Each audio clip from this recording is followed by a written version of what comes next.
Hi, so What the Funder Said Part 9.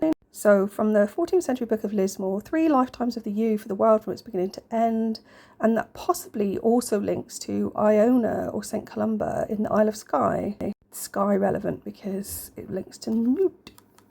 But when I look ahead up the White Road, so first I was thinking looking ahead relates to planning or new things, as in, see, I am doing a new thing, now it springs up, do you not perceive it? I am making a way in the wilderness and streams in the wasteland, Isaiah 43:19.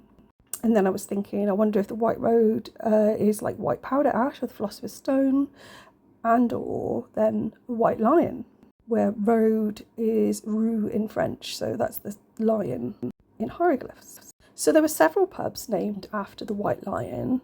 I wasn't expecting to find one that was relevant.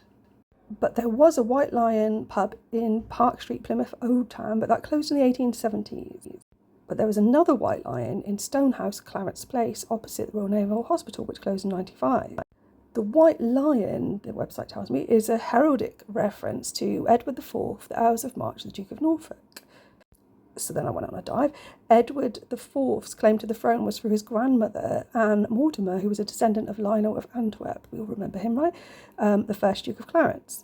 Interesting then that the pub is in Clarence Street. The Mortimer House emblem is the white lion with blue tongue and claws. This all links to Richard of York, and Edward was 6'4". So I couldn't work out what the tall references were. There's several tall references in the poem.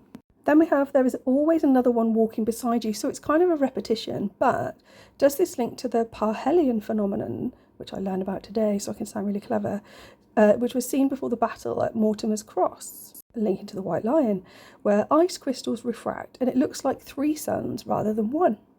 Gilding wrapped in a brown mantle, hooded. So I think we've had hooded characters before. I was thinking mantle, this drapery behind a coat of arms perhaps. Also a cloak linked to the Hermit tarot card. This was from Samuel Mather's book. The Hermit tarot card, an old and bearded man wrapped in a mantle and with his head covered in a caul, bearing in his right hand the lantern of occult science. There's probably more there too. So I'm going to skip a bit because I haven't had a chance to look at it yet. But we've got, what is the city of the mountains? So we've got Newt over dew, which may relate to the idea of dawn.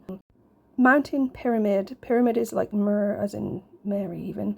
That's Giza, which is on the outskirts of Cairo where the pyramids are, and I think it's called Ros Tau, although I couldn't find the hieroglyph for that. So Falling Towers relates to the Tower tarot card, but also Mary Magdalene. The Tower tarot card, which is a lot of T's, has lightning on it, so that is the sound of thunder with it. Then you've got Jerusalem, Athens, Alexandria, Vienna, London, which are all cities, most of which happen to be in poems. Thanks for listening.